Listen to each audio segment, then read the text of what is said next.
Padayon sa ato mga balita mga kasama, mahinayon na sa adlang Huwebes, Hunyo 4 ang investigasyon sa Senate Blue Ribbon Committee bahin sa anumalosong flood control project. Sa notisya nga gipagawa sa Senate Blue Ribbon Committee, himuon ang ikasiyam nga hearing sa flood control anomalies alas 10 sa buntag, unya sa Hunyo 4.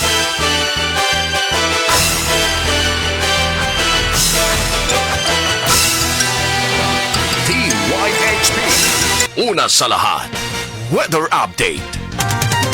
Ato nga linawon ang lakaw sa panahon sa mosunod pang takna gikan karon. Wanon ba ang ato ang kagabion o bakahason sa 24 oras? Weather specialist na Manny John nagbay sa Pag-asa Magtan. Sir Manny John, maayong hapon. Yes, may hapon sad na may daw sa mga sukin kay Paminaw. Mo kana to ang latest weather update para karong hapon na. Ang southwest monsoon o kini nga bagat ang mo ko rin nakapekto din sa dito sa Luzon ug sa western section sa Visayas. Ug gawas aning nabagat wala tay nakita nga low pressure area nga nasusulod ug gawas itong monitoring domain.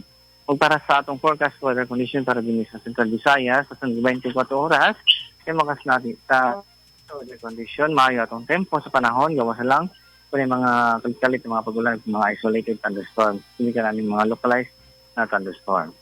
Samtang hinay nga sa kasalangan ng hangin nga nagagikan sa bagatang silangan at na sa bagatang kasadpan ang mupo sa lapis Tibog Visayas. Pinambalod sa tuwang karagatan hinay nga na sa kasalangan ang mga pagbalod. Atong low tide karong alas 7 sa gabi atong high tide unyang alauna 33 sa kadlawon. Temperatura nag-range gikan sa 27 to 33 degrees Celsius. Maximum heat index forecast nato karon ganihan naka-record tag 40 degrees Celsius. Nato karang alas 6:03 sa hapon. Ug mo lang na itong latest, gikan diri sa Butas Pag-asa kini si Manager Nagbay mga hapon sa tanan. May nga po rin nga salamat. Weather specialist Manny John nagbay sa Pag-asa Magtan. No, sa kahapon mga kasama.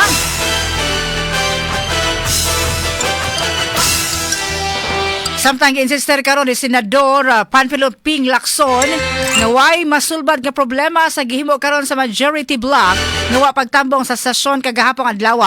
Matod ni Lacson ang ipaabot nga pagbarog ni Senate President Alan Peter Cayetano o ipaabot nga pagpasabot ni Senador or Senate President Alan Peter Cayetano og sa mga majority block senators alang sa kagawasan sa Senado wa magpasabot nga mas labaw sila sa balaod.